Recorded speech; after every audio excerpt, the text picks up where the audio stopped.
Hello runners, it's the Running Dog, and once again you are welcome to my channel. Today I have with me another banger from Adidas, the Adidas Solarglide 6. I ran in the Solarglide 5 and it was pretty basic, so you can understand my reluctance to get the 6 when it came out. However, now that I have, I'm glad that I did, because with a few tweaks, Adidas has made this a more dynamic and fun shoe to run in. Generally still looks much like the Solarglide 5, but the run experience in this is totally different. So let's get through some quick specs here. These have a stack height of 36.5 millimeters in the heel and 26.5 millimeters in the forefoot, giving a 10 millimeter heel-to-toe drop. So on the scale, these weighed 372 grams. That's about 40 grams heavier than the ultraboost 23. Quite some weight there. Now, if you look here, you also see what they call the linear energy push system. I think this is some kind of TPU.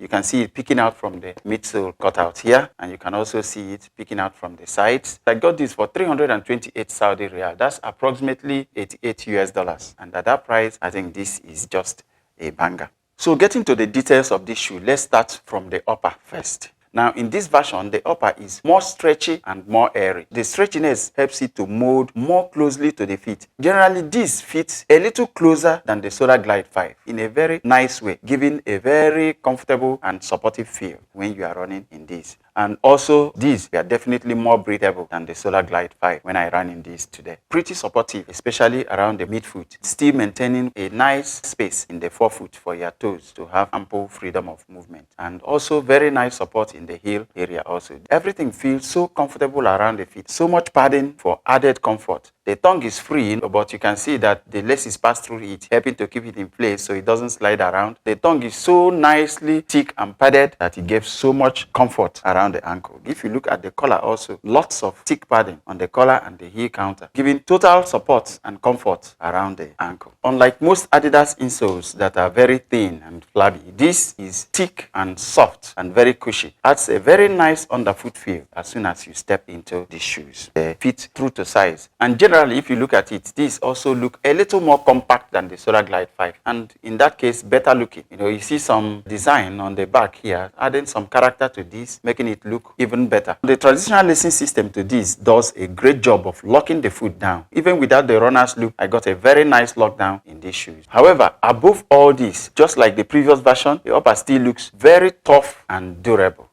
To the midsole now. Now, like I mentioned earlier, these have a full-length boost midsole. 36.5 millimeters in the heel, 26.5 millimeters in the forefoot, giving a 10 millimeter heel-to-toe drop. However, this is much softer and bouncier than in the ultraboost 23. The ultraboost light. The feeling I got from this was much better than what I got from the ultraboost light. This is where you really feel the impact of the boost system. Very nice soft landing to this, and also very snappy at toe off. These shoes are pretty stable on the feet with a wide platform both on the forefoot and in the heel area, and with this TPU, the linear energy push system, embedded in the midsole here. Very nice stability to these shoes. I thoroughly enjoyed running in these.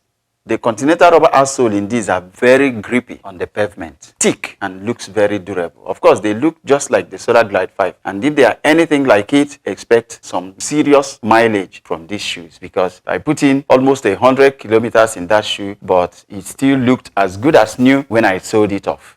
Now, let's talk about the running experience. I must say that if I did not put this on the scale, I wouldn't even know that these have as much weight as 372 grams. Because on the feet, running, these shoes felt light. The bounce from these were just very cool. Very nice soft landing. Heel striking, mid forefoot striking, these shoes were pretty comfortable with a nice spring at push-off. And the transition from heel to toe off was pretty smooth. So I got a very nice smooth ride from this. I don't have any complaint from the running experience in these shoes because they were that good. I thoroughly enjoyed this more than my runs from the pricier ultraboost 23. The cushioning from this, even the toe off spring, is still better than I got from the ultraboost light. So this here is something worth checking out. If you are looking for something dependable, something fun, and something durable to run in, then this here should be right up your alley. This is definitely not a speed shoe, of course. This is something you put on when you want to go out there and have fun, enjoy your run, daily miles in comfort. By the time you finish your runs in this, you come back, your feet will thank you for it. The only complaint I have with this shoe actually is that it did feel a little tight over the midfoot around here.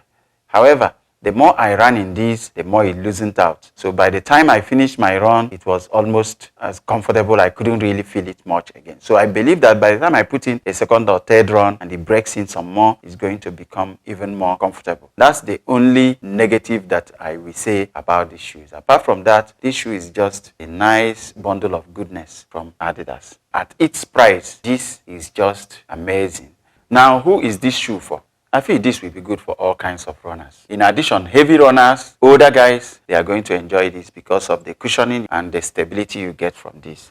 So guys, this has been my experience running in these shoes today. Of course, this is my first run. By the time I put in some more miles in this, if anything changes, I'm going to make another review, of course, to update on that. But meanwhile, please don't forget to like the video, subscribe to the channel for more videos, and thanks for watching this. Until the next one, it's goodbye.